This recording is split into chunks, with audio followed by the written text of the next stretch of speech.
ఉన్నట్టుండి ఉరుములా పిడుగులా వచ్చారు. అర్జెంటుగా 2 ట్వీట్లు చేసి సంచలనం సృష్టించారు, కలకలం సృష్టించారు. ఢిల్లీ నుంచి మీకేదో సమాచారం ఉందట, ఏంటి మరి? కొద్ది నెలల్లో పవన్ కళ్యాణ్ ముఖ్యమంత్రి కాబోతున్నారట. అంటే నేను తెలంగాణ ఉద్యమంలో పనిచేసినాం కాబట్టి, మాది క్యాంపస్ బేస్డ్ కాబట్టి, ఉస్మానియా బేస్డ్ కాబట్టి అన్ని పార్టీల వాళ్ళు ఉంటాం క్యాంపస్ లో. జనరల్ గా వేరే దగ్గర మీటింగ్ దగ్గర వెళ్ళిన తర్వాత ఏంటంటే ఇట్లా చర్చ చేసుకున్న సందర్భంలో పవన్ కళ్యాణ్ గారు ఇట్లా అవుతున్నారట అని చెప్పేసి ఒక అంటే ఒక పెద్ద మనిషి దగ్గర నుంచి అనేసరికి చాలా అనుకుంటే నేను ఆ బేస్లో నేను ఒక ట్వీట్ చేశాను. ఆ బేస్లో నేను ట్వీట్ చేసినందుకు గాను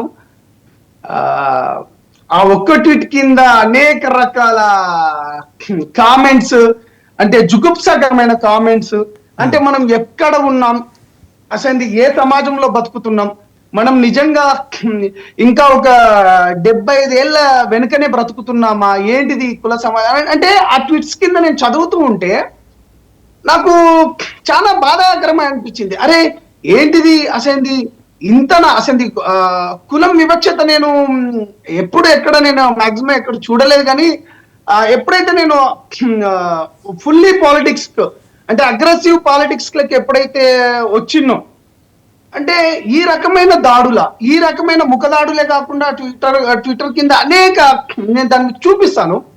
అంటే ఈ రకమైన దాడులు, అరే మనిషికి మాట్లాడే స్వేచ్ఛ కూడా లేదా, మనిషికి అనుకునే స్వేచ్ఛ కూడా లేదా. నేను ఇంకొకరిది అసలు నేను ఎవరిని కూడా నేను చెప్పలేదు, ఎవరిని కూడా ఒకరిని తీసివేస్తున్నారు, ఒకరిని పెడుతున్నారు. బాజాప్తగా మనం ఒక పార్టీలో ఉన్నప్పుడు డెఫినెట్ గా ఒక వెయిటేజ్ అనేది ఉంటది. అంటే డాక్టర్ సంపత్ నాయక్ జనాలకి విస్మయం కలిగించింది ఏంటంటే మీ ట్వీట్లో అది వైరల్ కావడానికి కారణం, ఆంధ్రప్రదేశ్లో చాలామంది కూటమి నాయకులు లేని సమాచారం తెలంగాణలో ఉన్న సంపత్ నాయక్ అలా వచ్చింది. నేను చెప్పాను కదండి, మా ఉస్మానియా వేదిక కానీ ఇప్పుడున్న అనేక మంది కేంద్రంలో ఉన్న మంత్రులు కావచ్చు, లేకపోతే రాష్ట్రంలో ఉన్న నాయకత్వం కావచ్చు, అందరూ ఉస్మానియా యూనివర్సిటీ నుంచి వచ్చిన వాళ్ళు. నాది ఓల్డ్ పీజ్ హాస్టల్ నుంచి కూడా అనేక మంది సెంట్రల్ లెవెల్లో కానీ స్టేట్ లెవెల్లో కానీ అనేక మంది ఉన్నారు. నాకు తెలిసిన కాడికి నేను ఒకటి ట్వీట్ పెట్టానండి. దానికి మీరు ఇప్పుడు మిగతా వాళ్ళని ఎవరి మనోభావాలను కించపరిచే విధంగా కాకుండా, వాళ్ళ నాయకుడు వాళ్ళకు ఉప ముఖ్యమంత్రియో లేకపోతే మిగతాది అనుకోవడం తప్పులేదు, డెఫినెట్ గా అనుకోవడం తప్పులేదు. నాకున్న సమాచారం పరిధి నేను దాంట్లో ట్వీట్ చేశాను. అంటే వాసు గారు నాకు ఒక చిన్న, అంటే నాకు చిన్నది కాదు, పెద్ద సందేశమే, నాకు పెద్ద సందేహం ఉన్నది. అంటే మిగతా కులాల వాళ్ళు, అంటే ఇది నా పార్టీకి సంబంధించింది కాదు, మిగతాది ఎవరికి సంబంధించింది కాదు, ఇది నా వ్యక్తిగతంగా నేను అనుభవం పొందింది కాబట్టి నేను చెప్పదలుచుకున్నాను. మిగతా కులాలు సీఎంలు కాకూడదా అండి? ఎందుకు కాలేదు? మిగతా కులాలు దామోదరం సంజయ్ గారు తొలినాడులోనే ఆంధ్రప్రదేశ్ ముఖ్యమంత్రి అయ్యారు, దళితుడు. నేను అదే అడుగుతున్నాను.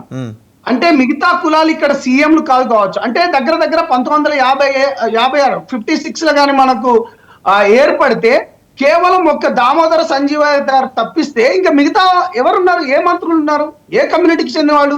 ఈ 2 తెలుగు రాష్ట్రాలలో బీసీల శాతం ఎంత, ఎస్సీల శాతం ఎంత, ఎస్టీల శాతం ఎంత? ఇంకొక ఇద్దరిని చూపించగలుగుతారా మీరు ముఖ్యమంత్రులు అదర్ కమ్యూనిటీస్ నుంచి? పోనీ దామోదర సంజీవయ్య గారు కూడా 5 సంవత్సరాలు ఏమైనా చేశారా? కేవలం దగ్గర ఒక 2.5 సంవత్సరాలు ఏదో చేశారు. పోనీ ఆ సీఎం గా చేసిన వ్యక్తి కూడా ఇవాళ వాళ్ళ కుటుంబానికి సంబంధించిన వాళ్ళు అదే రాష్ట్రంలో వాచ్మెన్ ఎక్కనో సంథింగ్ ఎక్కనో నేను న్యూస్ చూశాను, కర్నూలు జిల్లా.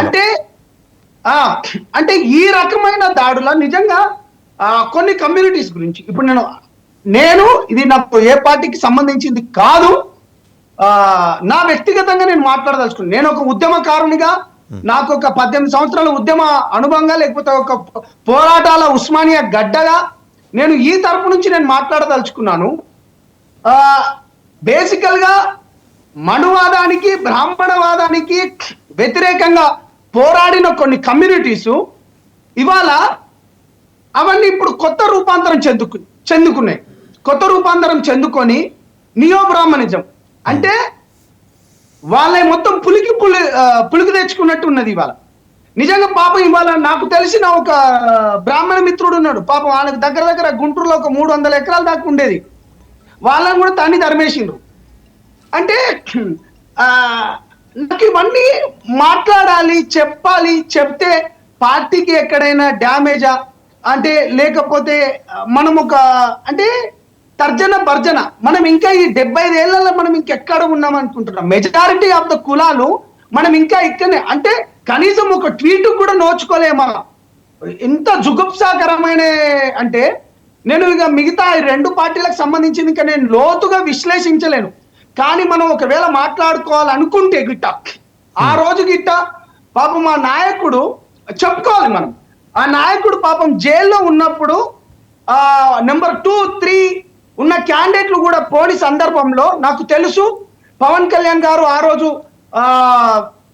ఎక్కడ మన RFCలో షూటింగ్ చేస్తున్నారు. నాకు అప్పటికే ఫోన్ వచ్చింది, మా అధ్యక్షులు మా ఇన్ఛార్జ్ శంకర్ గౌడ్ గారి దగ్గర నుంచి మాకు ఒక కాల్ వచ్చింది, మనం వెంటనే వెళ్ళాలి అనుడుతోనే మేము అవుట్ ఆఫ్ ద సిటీలో ఉండగా, కానీ ఒక సైన్యం లెక్క ఆ రోజు వర్షం పడుతుంది, ఒక సైన్యం లెక్క అంటే నిజంగానే ఆకాశం గిట్ట ఉరిమిందా లేకపోతే పిడుగులు గిట్ట ఇట్లా బయలుదేరినాయి అనుకొని చెప్పి తన ప్రవాహాన్ని, పవన్ కళ్యాణ్ గారి ప్రవాహాన్ని ఏ శక్తి అడ్డుకోలేదు. అంతగానం చేసిన ఒక వ్యక్తికి, అంటే ఇవాళ ఒక విద్యార్థి నాయకుడికి ఉన్న ఒక చిన్న ట్వీట్ కి అనేక రకమైన బూతుల, అరే నిజంగా మీకు ఎన్నిరా అనుకుంటా. అంటే నేను ఒక విద్యార్థి నాయకుడిగా అడుగుతున్నాను, ఒక గిరిజన బిడ్డగా అడుగుతున్నాను, ఒక గిరిజన బిడ్డగా. అంటే ఈ రకమైన ఒక ట్వీట్, కేవలం ఒకే ఒక ట్వీట్ పెడితే మెజారిటీ ఆఫ్ ద కులాలు కనీసం సీఎం సీటును కూడా మనం అడగకూడని రేంజ్ లో ఉన్నామా? అందుకని బయట మనం అందరం చెప్తాం ఏంది సమానత్వం అని, స్వేచ్ఛ అని చెప్పి, అందరిది ఒకే రక్తం అని చెప్పేసి ప్రతిదీ అని చెప్పుకుంటాం. మనము ఈ టైప్ ఆఫ్ మాట్లాడుతుంటే పక్కన పొరుగు రాష్ట్రాల్లో మనకి వెళ్తే కర్ణాటకలో కూడా ఇవాళ బీసీ ముఖ్యమంత్రి, కర్ణాటకలో సిద్ధరామయ్య గారు ఒక బీసీ ముఖ్యమంత్రి, స్టాలిన్ గారు అక్కడ చూసుకుంటే తమిళనాడు నుంచి చూసుకుంటే ఒక బీసీ, లేకపోతే కేరళ నుంచి చూస్తే అదే ఒక కమ్యూనిటీ నుంచి అనేక మంది కూడా ఉన్నారు ఇక్కడ.